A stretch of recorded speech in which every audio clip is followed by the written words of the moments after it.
Good morning, all souls. Good morning and Happy New Year. My name is Keith Arnold, he, him. I'm up here with Chris Cervantes and Ann Donaldson, and we'd like to teach you and other friends as well. Oh, excellent. So we'd like to teach you our opening song. It's called Now Let Us Sing. We're going to teach both parts. There's a low part and a high part. So consider in yourself, am I a low voice today or am I a high voice? And you can choose whichever you want. The low part goes like this. Now let us sing, sing, sing, sing. Now let us sing, sing, sing, sing. Lift up your voice, be not afraid. Now let us sing to the power of the faith within. Now let us sing, sing. Low voices, sing, sing. Now let us sing, sing, sing, sing. Lift up your voice, be not afraid. Now let us sing to the power of the faith. That's great. So low voices, you got it.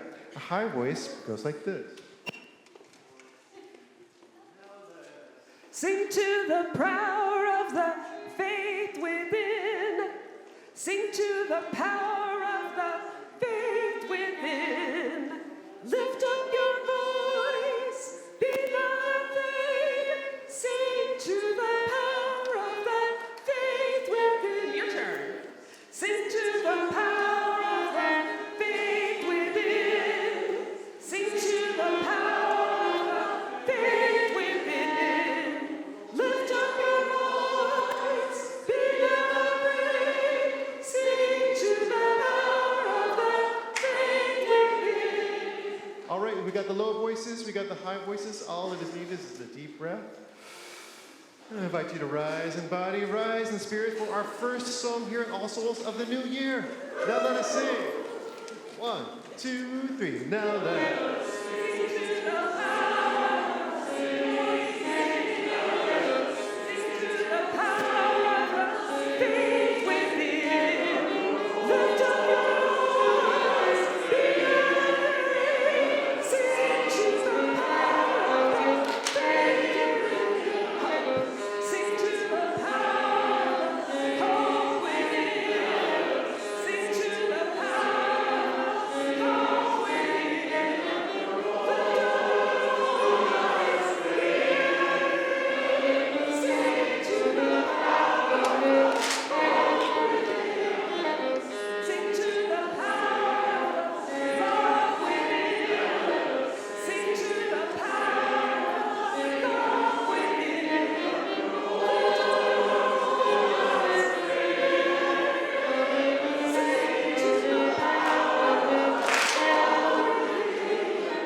Our opening words this morning have a response from the congregation. So every time you hear John say, "Come in," you will respond, "Be among us." Let us practice that together. Come in. Be among us. To all who are yearning for community, Come in. be among us. To all who are just getting started, to all who long to go deeper, to all with tender places needing care. Come in. Be among us. To the ones who have healed and who care to give, for those who are curious and hungry to learn, to those who know that they have something to teach. Come in. Be among us. For the ones who are just beginning to suspect they may nurture another's becoming, to the young and the old, the innocent and the jaded, the fresh of mind and the deeply steeped. There is room for each and every one here. Come in.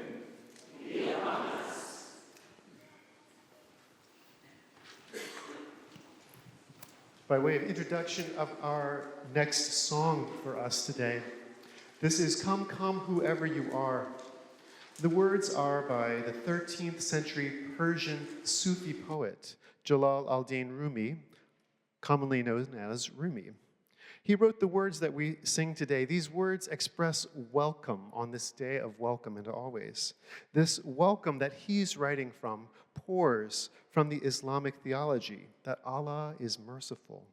It is a welcome that we can offer one another this day, this new year, and at all times.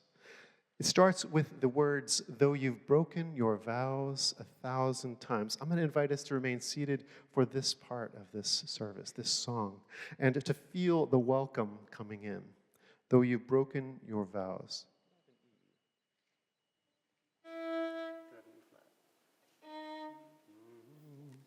This begins as a repeated ostinato. Though you've broken your vows 1,000 times, though you've broken your vows 1,000 times, though you've broken your vows 1,000 times, though you've broken your vows 1,000. Come, come, come, come, whoever you are, wanderer, worshiper, lover, unleaving. Ours is no caravan of despair. Come yet again, come, come, come, come, come, whoever you are, wanderer, worshiper, lover, unleaving. Ours is no caravan of despair. Come yet again, though you've broken your vows, though you've broken your vows 1,000. Softer, though you've broken your vows 1,000. Really soft, though you've broken your vows. Super, super soft. Broken your vows 1,000.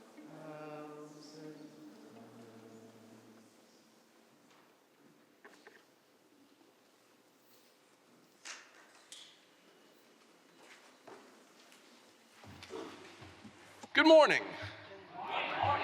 And welcome, welcome, welcome to All Souls Church Unitarian.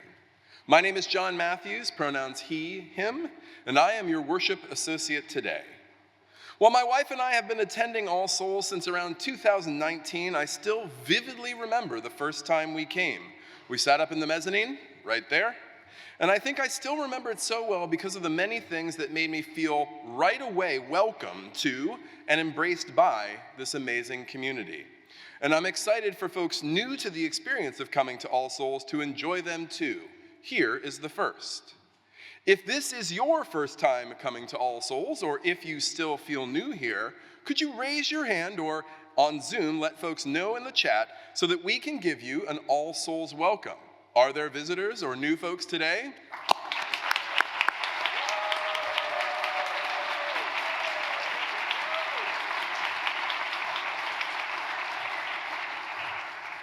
Doesn't that feel good?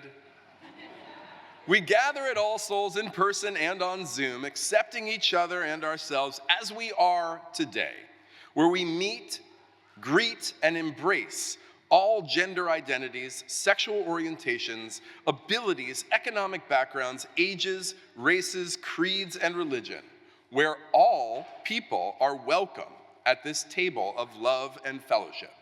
We gather to celebrate our successes with others or to seek comfort when in pain. We gather to be present with ourselves and others on this day which has been given to us. Can I have a connection? I now call your attention to this connection card enclosed in your order of service or posted in the chat. The connection card is our way of staying connected with you. Each week, it will offer you new opportunities for us to stay connected with each other. We want to know how you're doing, support your engagement with this community, and make communicating with us easier for you. If you want to tap into the lifeblood of this congregation, you will want to subscribe to our weekly newsletter. On your connection card under your email is a box for you to opt in. You can consider the invitations on this card throughout the service, and our ushers will collect them during the offering. We particularly appreciate visitors filling in your mailing address so that we can send you a gift. We're so happy you've joined us here today. Let us pause today to honor and acknowledge and recognize the legacies of both indigenous and enslaved peoples at this international crossroads now called Washington, D.C. For generations, Piscataway tribes have been the traditional caretakers of our bioregion. These people of the waters lived along the Anacostia and Potomac rivers. Our commitments to the beloved community and our eighth principle set an intention to educate ourselves and take action to repair harm. Though the form of this repair may change, may our commitment to it remain true. In a world, there sometimes seems to be more that divides us than unites us. We intentionally take a moment now to covenant together, to give voice to what draws us together, and to renew the values to which we pledge ourselves. Please rise in body or sit in reflection as we speak our Sunday covenant together.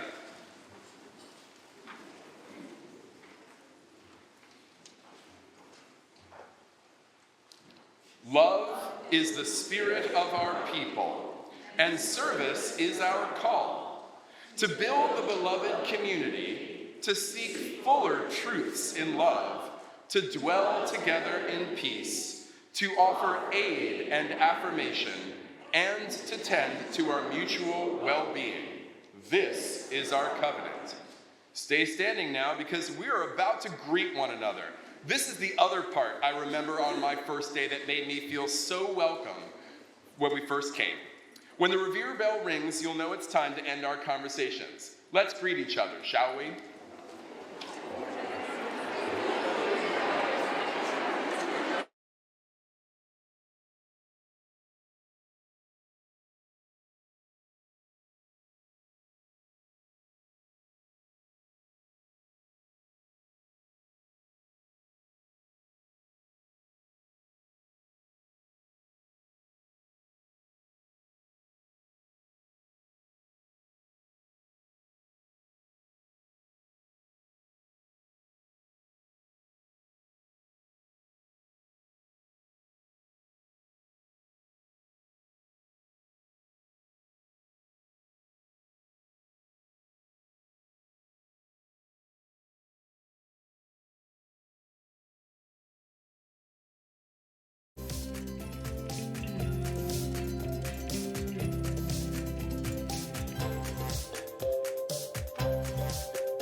I am now going to invite my younger friends to come forward for a time for all ages and to help open up our Wonder Box.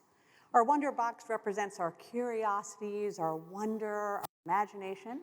So I wonder what is inside this today. Would you come forward, friends, if you'd like to join me or sit a little closer today for our story?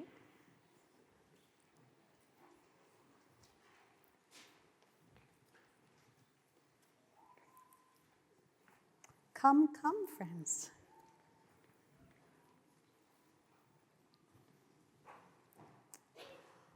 Well, welcome, welcome. So, Ria, would you like to open up our Wonder Box? Okay, open it up. And there are a few things inside. Can friends who are close, can you each pull out one? Come on around.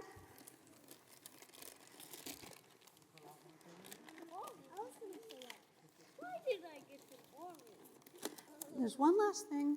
All right, if you didn't get one, that's okay. Okay. All right, so, oh, what did you just say? This looks good. This looks good, this looks yummy were the words. That's exactly right. If you have something, can you hold it up high? Oh, look at all this delicious food. I see a spindrift, yes.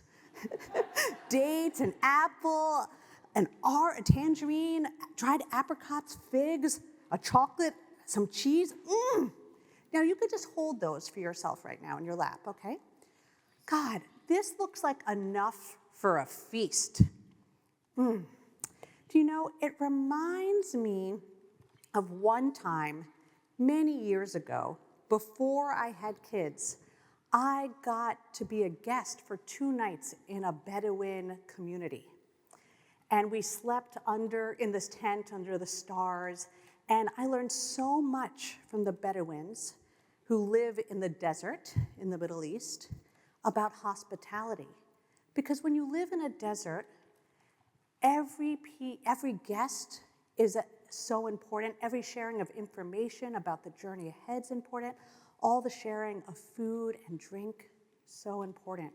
And so they talked about their customs of hospitality, which means how to welcome people and make them feel safe and that they're at home in your home. And that reminds me actually of a story. It's a Middle Eastern Islamic folktale because Islam cares a lot about hospitality coming from that area and thinking about how their hospitality towards others is like God's hospitality towards them, always welcoming and happy to see them. And in this story, there is a very common Islamic folk hero named Mullah Nasruddin.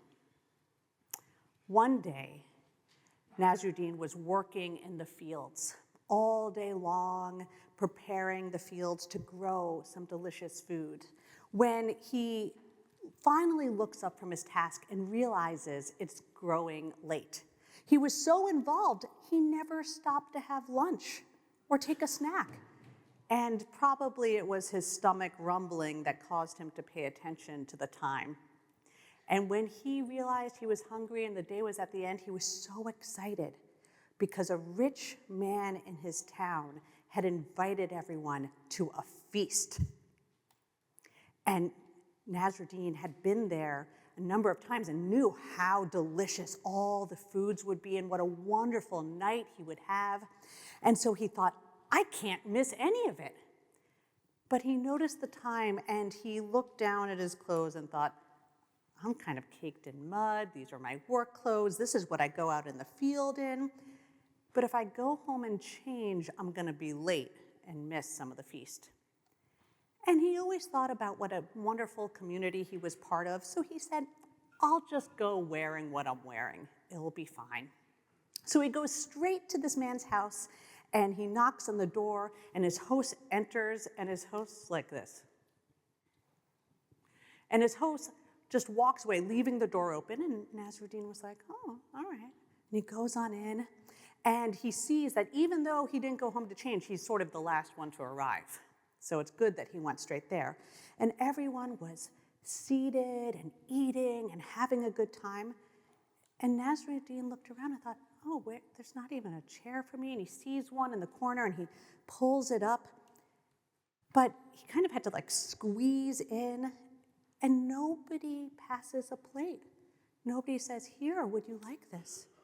And Nasruddin, even though he was so hungry in the field, just didn't feel happy to be there anymore and didn't feel hungry anymore either. And he thought to himself, and he decided to leave. And he went home and decided to get dressed in his fancy clothes.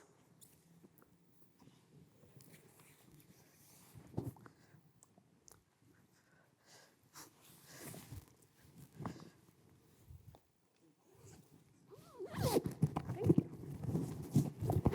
Where is that?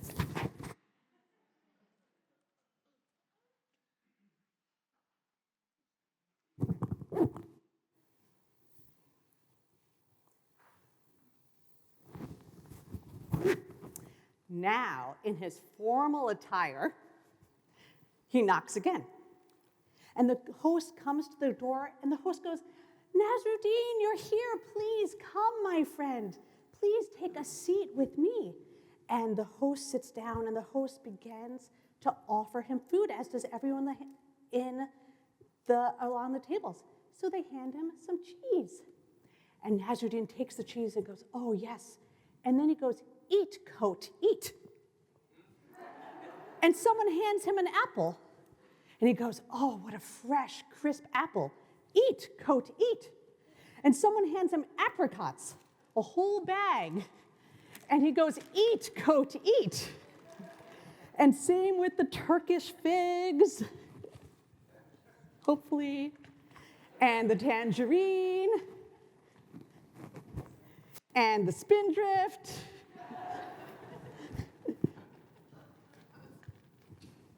Eat, coat, eat. And even the dates. Eat, coat, eat.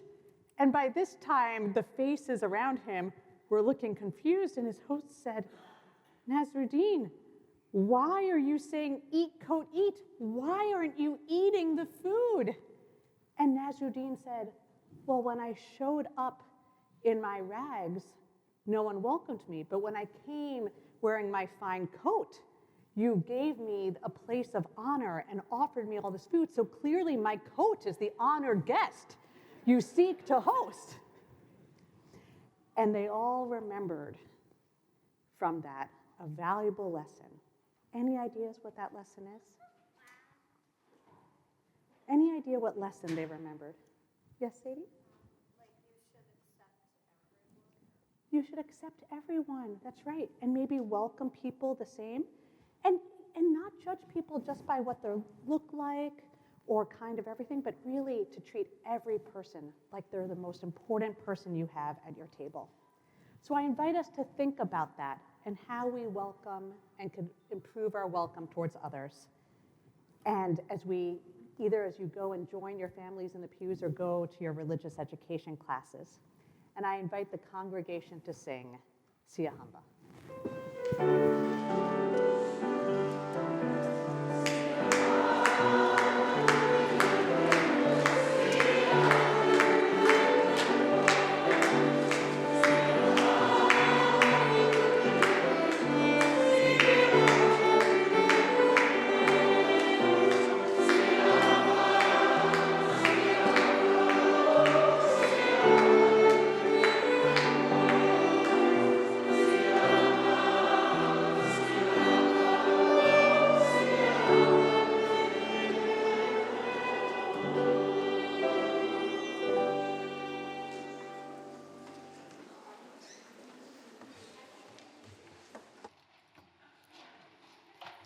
Good morning, All Souls. My name is Tracy Hughes Trotter, and I am the executive director here at All Souls. And I'm here this morning to share some very exciting news with all of you. In September, the building committee held a design session during which many of you attended and offered your ideas about how the church should redesign the courtyard. The building committee and the architects took all of your feedback into consideration, and I'm happy to tell you this morning that we have arrived at a next to final design. Yes. The design is inspired by all of the great ideas that many of you shared with us, and it's consistent with the traditional architecture of the church, as you can see. And here's what we need from you now. A copy of the design will be hanging on the Harvard Street side, right outside of my office. And we're asking members of the congregation to simply fill out a little note that says that you either affirm the design or you do not, and then offer any comments that you have on the design. That's why this is next to final. The architects will incorporate any final comments that you all share within the next 2 weeks. Before I step down, I'd like to acknowledge the members of the building committee. If you're a member of the building committee, if you're online or in the sanctuary, would you please make yourself known, raise a hand, stand up please, so that we can thank you.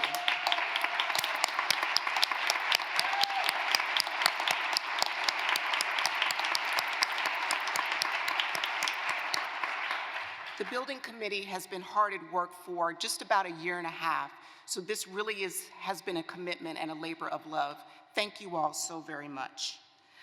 Be on the lookout early this week for an email that will share a copy of this design, and will provide some directions about how you can offer feedback electronically and affirm the design. So thank you very much. Happy Sunday.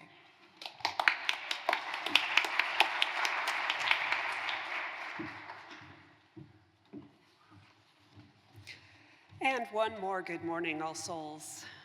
I'm Chris Cervantes, and I use she, her pronouns. As your liturgist this morning, I'm going to highlight a few upcoming events, share our congregational joys and sorrows, and we'll take a moment for prayer and contemplation.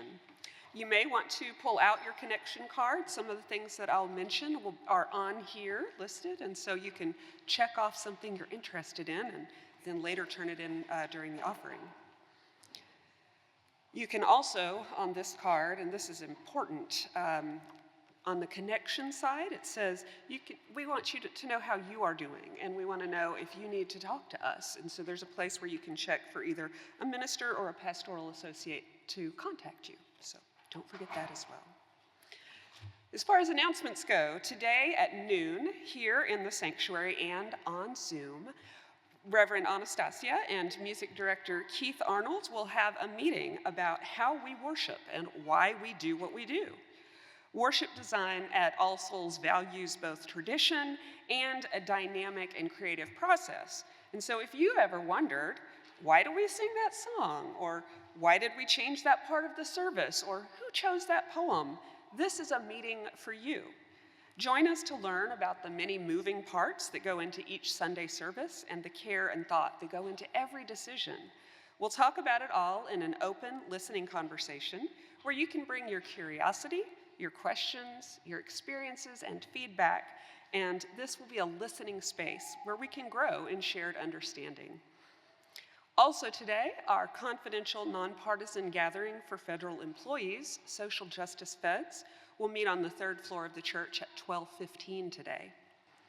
And finally, also today, By Your Side Singers will meet at 12:30 in Classroom 3 downstairs to go through some music together and plan some visits to All Souls members who could use a little music in their lives. You are all welcome to come and sing, and if you know of someone who could use a visit from the By Your Side Singers, please contact me or get in touch with Congregational Care. We would love to make that happen.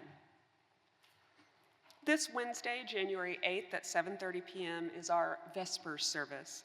For those who are regular attendees, I'd like to let you know that this is the last service with our regular cantor, Will, and he is moving happily back to his hometown. We're going to miss him, but if you'd like a chance to say farewell and thank him for his musical and Vespers leadership over the past year and more, please join us on Wednesday at 7:30. Next Sunday, January 12th, we're holding a special service, a Wheel of Life service. If you are a member of All Souls and in 2024 you and your family have had a baby through birth or adoption, or you've gotten married, please write the names and dates on your connection card. We want to make sure that your milestones are honored in the service next week. And last but surely not least for my announcements today, the UUA Common Read this year is called On Repentance and Repair, Making Amends in an Unapologetic World. It's by Rabbi Danya Rutenberg. It builds on Jewish practices of repentance and atonement and provides a framework for accountability practices. And so what we want you to know is that you don't have to read this by yourself. We will have small groups meeting to discuss the book. And so please visit the Common Read table in Pierce Hall after the service to learn more and to sign up for a reading group if you're interested in that. Last, I guess I should say, don't forget to sign up for our weekly e-news. You can sign up online or you can just indicate that you're interested on your connection card. I promise we won't spam you, but it's a wonderful way to know exactly what's happening, what's on our calendar, and what's, ways that you can get involved here at All Souls. Turning now to the joys and the sorrows of our community, we extend our collective care today to Jana Owens, whose brother Tom is scheduled for surgery on January 20th to manage an ascending aortic aneurysm. They are asking for your thoughts and prayers for a safe and successful open heart surgery. I also ask for your thoughts and prayers for Bob Thurston and Delavian Rice Thurston and their son David, who grew up in the All Souls RE program. On Thursday, January 2nd, David was assaulted and robbed as he entered his apartment building. He will require major dental work to deal with the injury to his mouth. While the action was traumatizing, the family is grateful that it wasn't worse. And so we turn our thoughts not only to David, praying for his healing and recovery from these events, but also to all those whose lives were cut short or brutally changed by unexpected violence this week, especially those killed and injured in New Orleans by American terrorism. We pray for peace and comfort for the victims, their families and friends, and the nation. And in our prayers, I ask that we rededicate ourselves to the work of nonviolence and the outreach of peace. I invite you now to lift up the names of those you are carrying on your hearts today. You may place them in the chat if you are joining us on Zoom.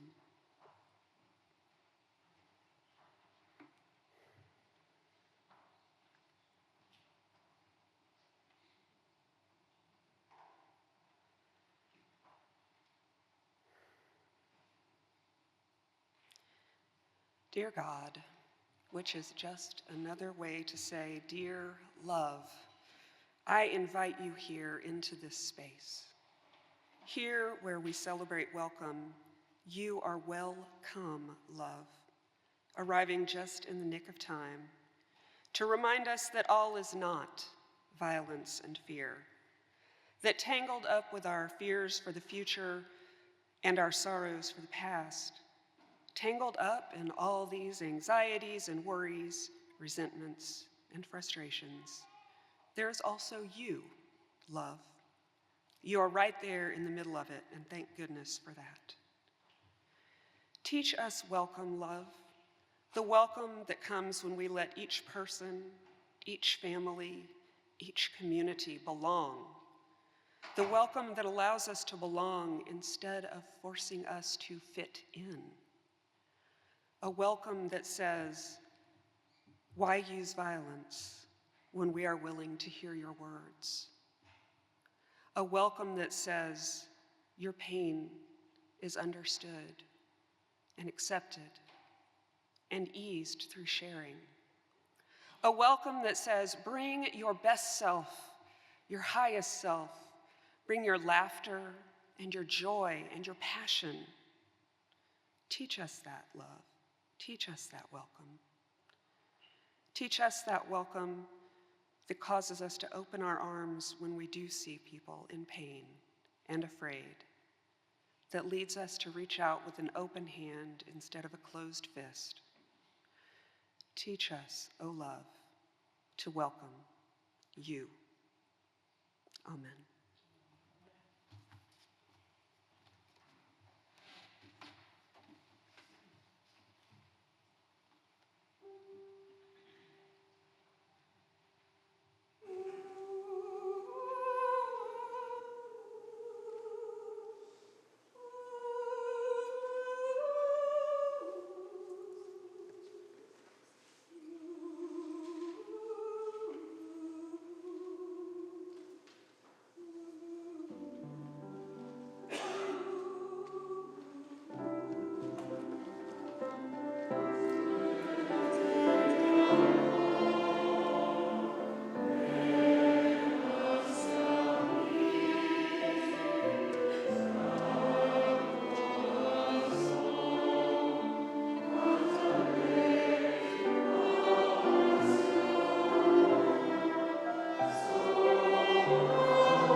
Our reading this morning is a poem by Mary Oliver entitled Wild Geese.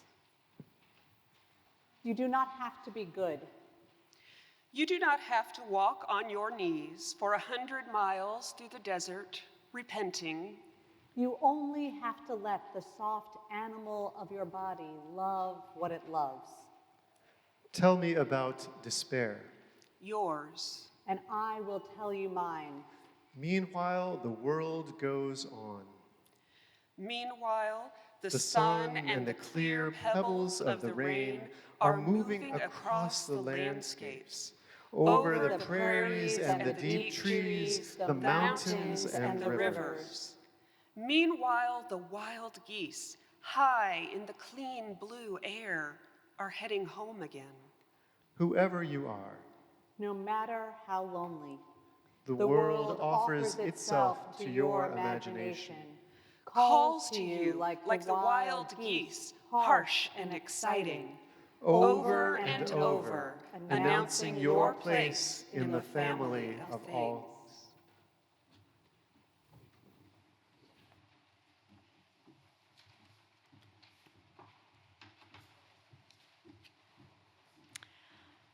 Good morning, All Souls. Each month, we organize our spiritual explorations around a theme, and today launches our theme of welcome. So, welcome. Given that theme, I wanted to take a moment to introduce myself to you more. I am Reverend Anastasia Zinke, the developmental minister here at All Souls, and I use she and her pronouns. I am also from New York City, so I like to walk fast, adore street culture, hang up the phone quickly, and have opinions about pizza and bagels. That said, I think of DC as my home because it's the place that I now associate with my family. It's where my spouse and I met working for Senator Kennedy 20 years ago. We got married here, brought our daughter home from the hospital here, and associate it with now where the four of us live together. But it's also where I associate feelings of belonging, because DC is where I have made a true community. I'm a lover of poetry, especially for spiritual reflection, but I only write prose myself. I'm a budding potter, and my first 3 pieces, Little Chalices, made their own way out into the world through our holiday bazaar. I'm dyslexic, and my brain is miswired when it comes to sound, so I will be honest that even speaking English correctly can elude me at times. It's amazing I do this for a living.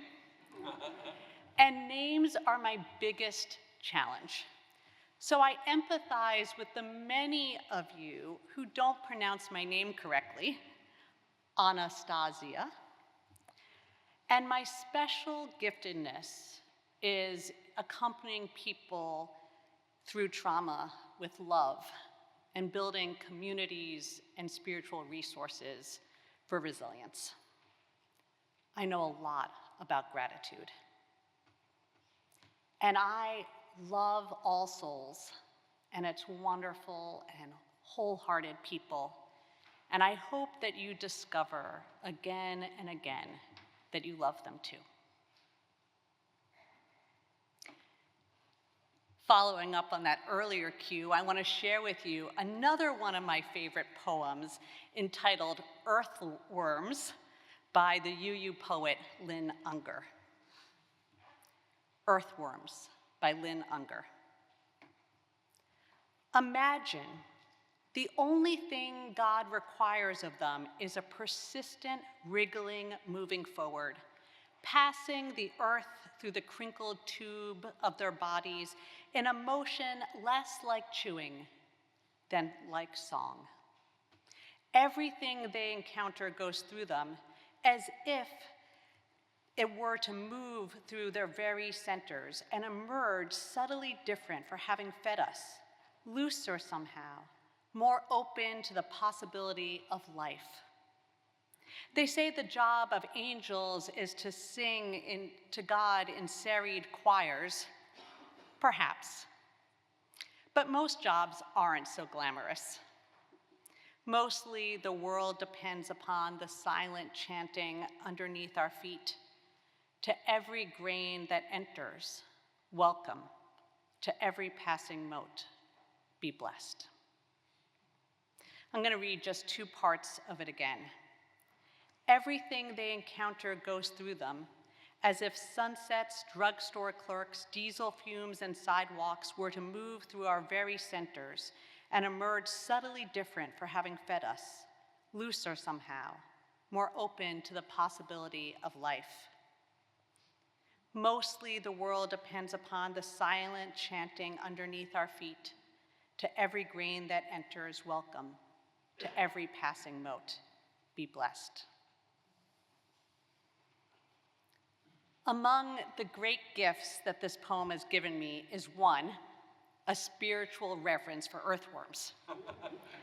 I love them, my children love them, my son created a song about them, my daughter set up an earthworm care team in kindergarten.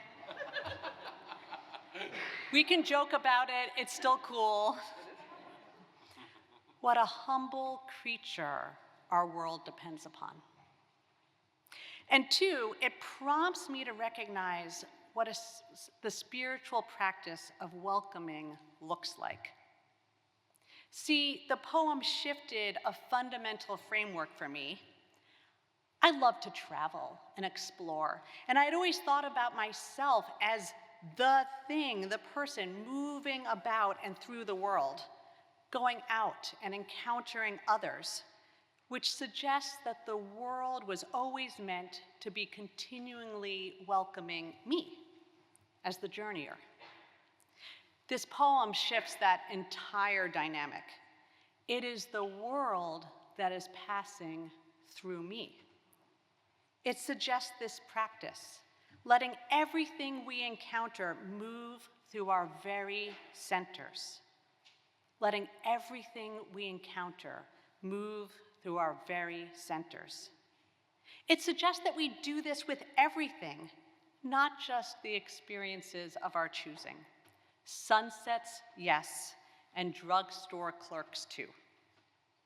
And to recognize that each encounter feeds us. We are nourished by all that we bring in. And because of how we show up fully in that dynamic exchange, what we leave behind is more open to the possibility of life. This focus on openness to life reminds me of what my Buddhist master used to say when I was sitting as part of a Buddhist Sangha. The most important person is the person right in front of you. It is that person to whom you should offer kindness, and when appropriate, compassion. It is the person who provides you with the opportunity to practice your values that very moment. It is that person who might be your bodhisattva, exposing to you the spiritual work you still must do. Going back to our time for all ages, the most important person is the guest in the tattered coat, as much as it is the guest in the fine regalia. Each offers the opportunity for holy exchange. How can we welcome everyone in that spirit?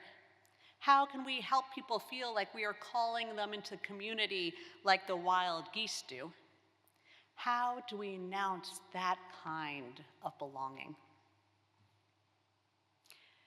There are some of us here who have decided to raise not just one hand, but two hands in helping us do that work. And so I want us to thank our wonderful ushers and greeters who smile when they hand us a program.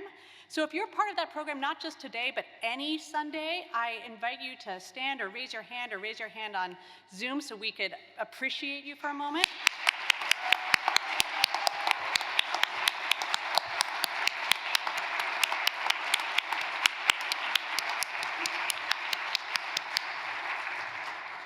Thank you. We also have this amazing welcome team whose members truly delight in meeting you and learning your names and connecting you to the ministries where you feel most passionately fulfilled in. So if you're part of our welcome team, I invite you to stand or raise your hands as well.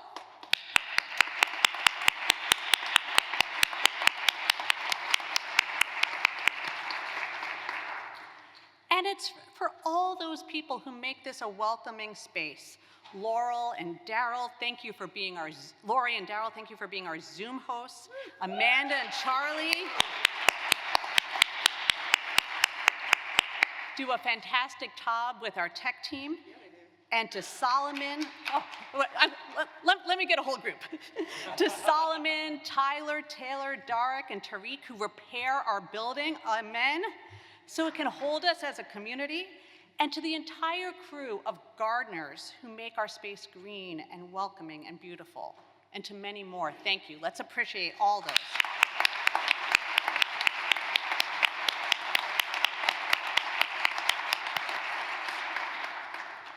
Now, of course, welcoming doesn't just fall to a few of us.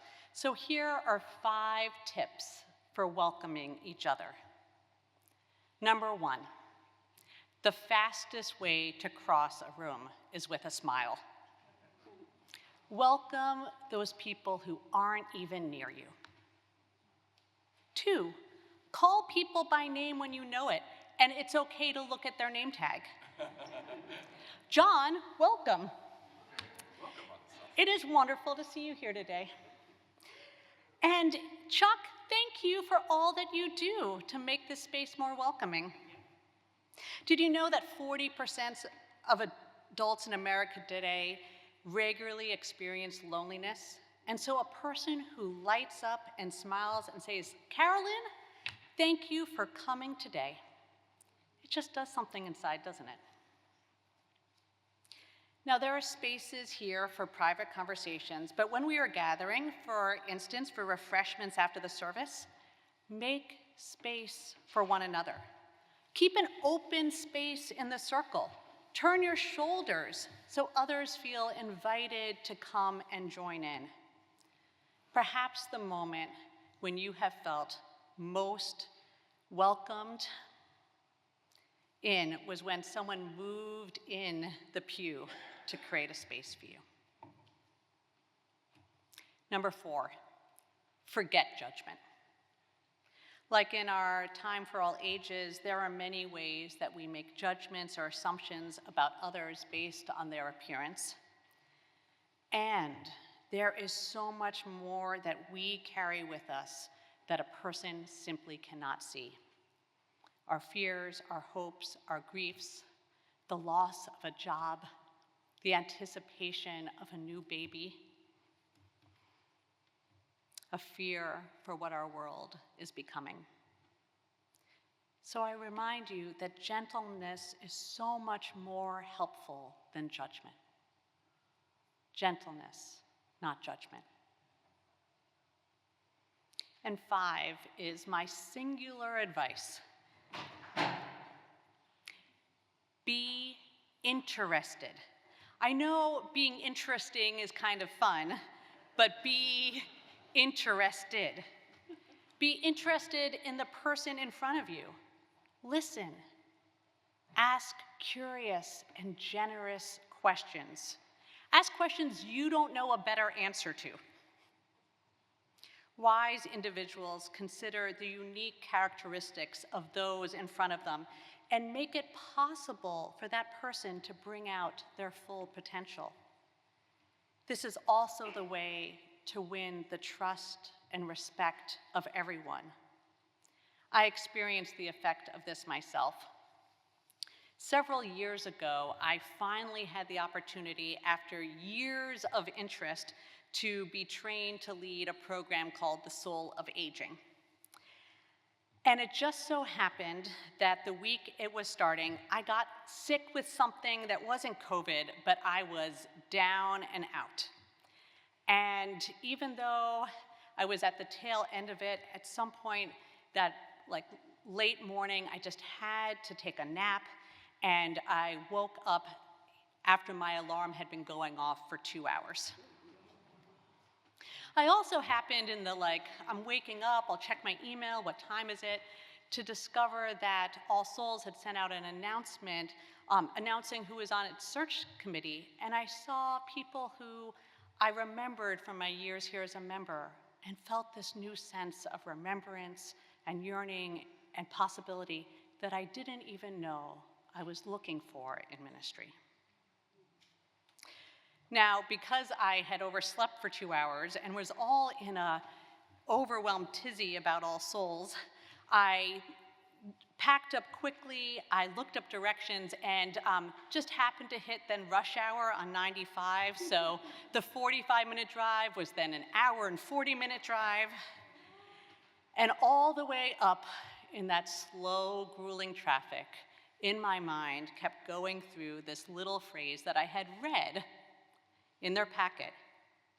It's really important you be here on time. We create community from the beginning, so please be there with us at 4. Now, I'm better here at All Souls, I think, but arriving early has never been an issue for me. I am rather late, but I've sort of perfected the art of like walking in inconspicuously, finding a seat. I don't fuss, I don't eat coffee, I don't unpack bags. I go from like not there to magically there. And so I felt like I had a plan, and I knew it was a larger training of 50 or 60 people, and I thought, this is great. I'm just gonna walk in, take a seat. But instead I walk in, and everyone are in these like 5 or 6 person groups, and it's pretty apparent from the way the room is organized that it was assigned. And there was no map of where to go. And so I look there just like, oh. And this woman came up to me and she said, hello, are you Anastasia? Because I guess I was the only one not there yet. And I said, yes. And she said, welcome. And I remembered in that instant something that my brother said to me when I was 10 years old in ways that have been helpful for me practicing accountability, and also in ways that I experienced as uncompassionate. And the thing that my brother said to me was, there are no justifications, just excuses. So I apologized to her because I truly was sorry, and I recognized the impact on the potential community. And so I said, I'm so sorry for being late. I know I was supposed to be here at 4.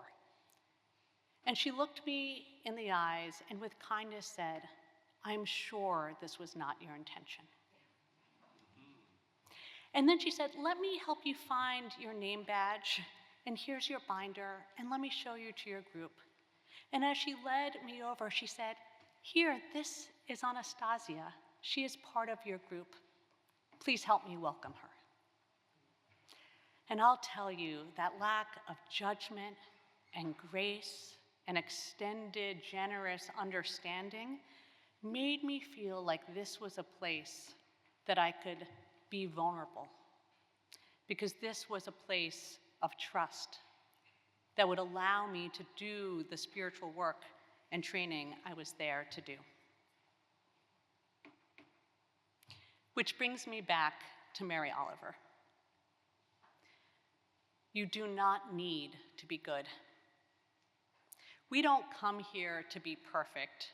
We come here to discover that we are human. We know that we will fail one another, and when we do, we believe that we could still move forward in grace and in covenant. So we remember the line, you do not need to walk on your knees for 100 miles through the desert repenting.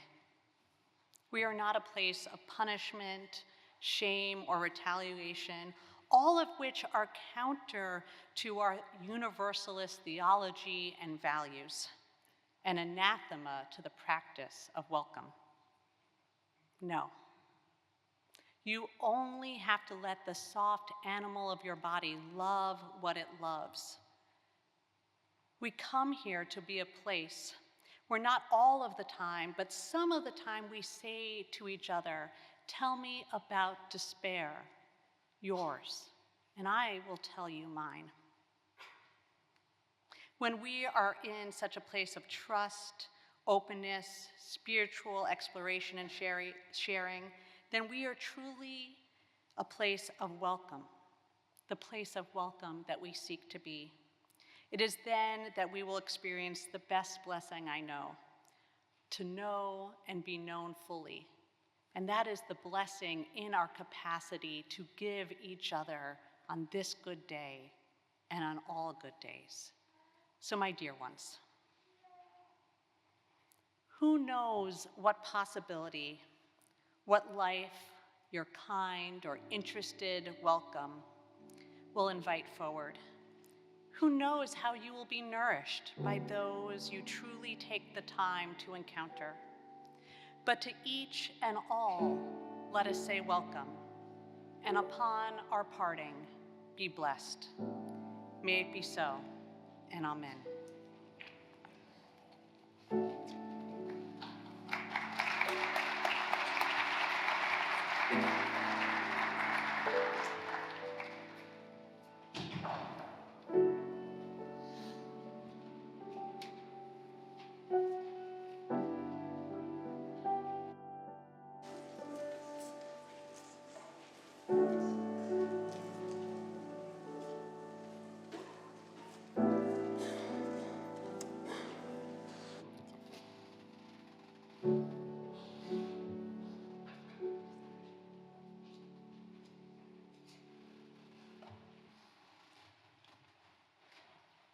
I've been thinking a lot about the first reflection question you'll find in your program and on your connection card.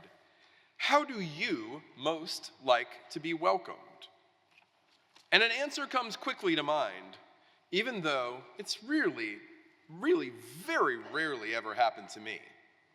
Like many my age, I grew up watching the TV show Cheers. Even if you weren't a fan of the show, you likely know one line that was repeated every show at the entrance of a certain character. Does anyone know it? Norm! Let's try that again. Norm! The moment Norm Peterson walked into the bar, he was enthusiastically greeted by the chorus of people there. Now, I never aspired to be Norm. He had a lot of issues, as his first lines would usually indicate. But the greeting told me that everyone was overjoyed that he had arrived. That must have given Norm an incredible sense of belonging. And I love to be in places where I feel that sense that people are glad I have arrived. All Souls has created that very same feeling of welcoming for me, and I'm sure for many, many of you. Well, people don't cheer out, John, when I walk into the sanctuary. That would probably be inappropriate. I do feel known and valued, and I feel I've grown to know and value many, many folks over the 5 or so years Linda and I have been coming to All Souls. Baked into the name and mission of our church is the idea that all are welcomed, and an aspiration for all to belong. To keep this feeling and to help it grow even more is why Linda and I give generously. Okay, back to the communication card, which our ushers will collect during the offering in a bit. I cordially invite you to turn your attention to the reflection question on your connection card. This week, Reverend Anastasia is inviting us to reflect. False alarm. Nothing more than alarm to make you feel like you are not welcome in the space. Get out! Back to the connection card. Reverend Anastasia is inviting us to reflect on this question. How do you most like to be welcomed? With a giant alarm in the middle of a sentence? And how do you best welcome others? As the music plays, you are invited to contemplate and reflect on how you would answer this question. Please do fill out both sides of the card.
Our Share the Plate recipient for January, which hasn't been updated in our program yet, is the Latin American Youth Center, or LAYC.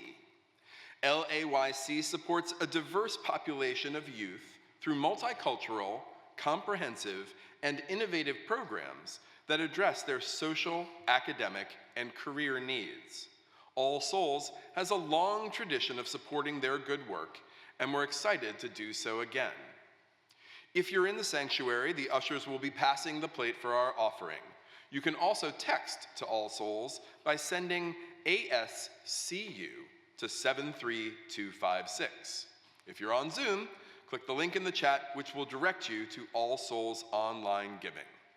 Thank you in advance for your generosity.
Lifted Up, Go Lifted Up, our closing song. It's designed by its composer as a lullaby for the daytime. And since it's new for us, Anne and I will play it through once, and I'll sing, and then we invite you to join us. Go Lifted Up. 2 measures.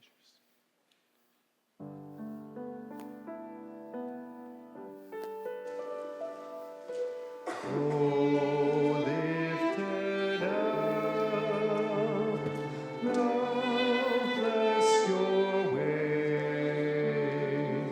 Moonlight, starlight, guide your journey into peace and the brightness of day.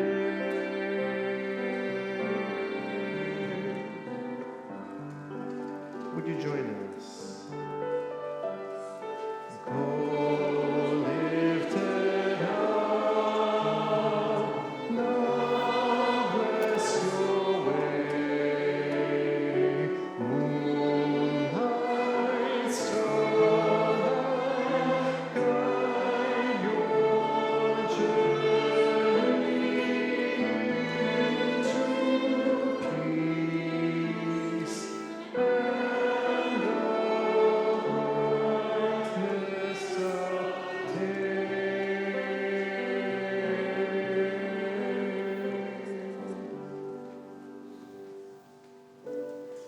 May life bless you and love keep you. May peace hold all you love and all whom you love, whether here or far away. May kindness be your companion and strangers know you as friend. And as you journey through all the days of your life, may you experience welcome, and upon your leaving, here be blessed. May it be so, and amen.